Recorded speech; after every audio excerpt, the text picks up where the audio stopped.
17ஆம் நூற்றாண்டு Robert Clive கட்டிடங்கள் புனரமைப்பு. கடலூர் தேவனம்பட்டினம் கடற்கரையில் 17ஆம் நூற்றாண்டில் ஆங்கிலேயர் ராபர்ட் கிளைவ் தங்கியிருந்த கட்டிடங்கள் பல ஆண்டுகளாக பராமரிப்பு இல்லாமல் இருந்த நிலையில் ரூபாய் 10 கோடி மதிப்பில் புனரமைப்பு செய்யப்பட உள்ளது. இதை மாவட்ட ஆட்சியர் சிபி ஆதித்ய செந்தில்குமார் நேரில் பார்வையிட்டார்.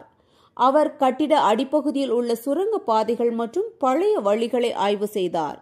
மேலும் கடலூர் சில்வர் கடற்கரை நீலக்கொடி திட்டம் மற்றும் கடற்கரை உட்கட்டமைப்பு அழகுபடுத்தும் பணிகளையும் அவர் பார்வையிட்டார். மாவட்ட ஆட்சியர் தெரிவித்ததாவது: பாரம்பரியத்தை காப்பாற்றி இந்த கட்டிடங்களை புதுப்பிப்பது சுற்றுலாத்துறைக்கு முக்கிய வளர்ச்சியாக இருக்கும்.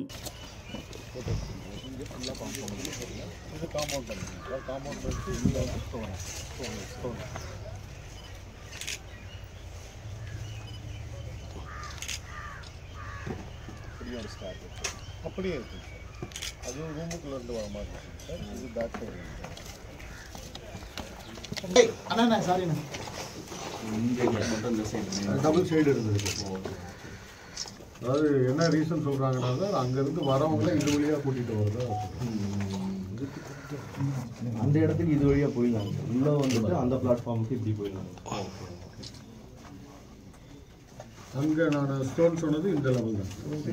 இந்த லெவலுக்கு சொன்னேன். ஸ்டோன் பண்ணிட்டு சாக்கெட்டி பேஜ் போட சொன்னீங்க. லைட்டாக எல்லாம் அந்த சைடு வந்துடும் சார். அதுக்கப்புறம் பார்த்தீங்கன்னா அந்த கெனால் வியூ வரும் சார். இந்த பக்கத்தில்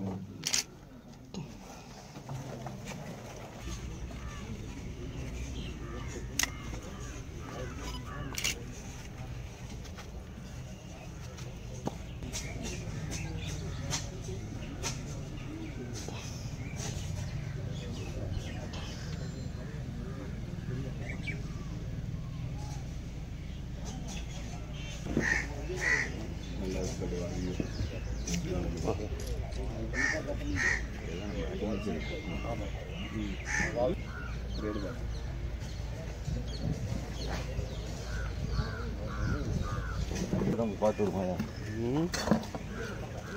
சார் வாங்க சார்.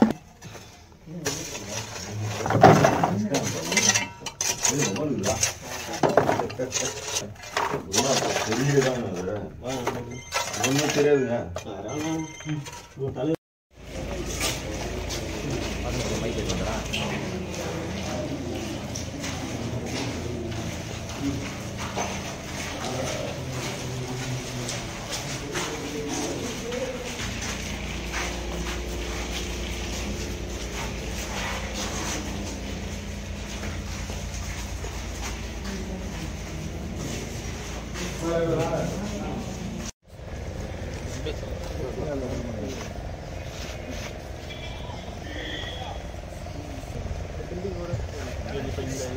இந்த காம்பவுண்டா அங்கே இருக்கு.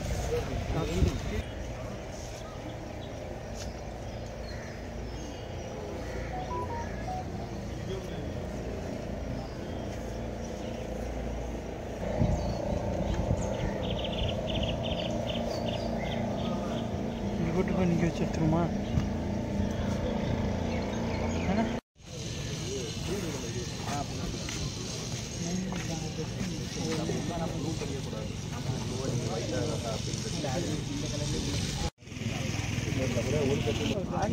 மணி ஏன்டா இருந்தாக்கா வேணாம்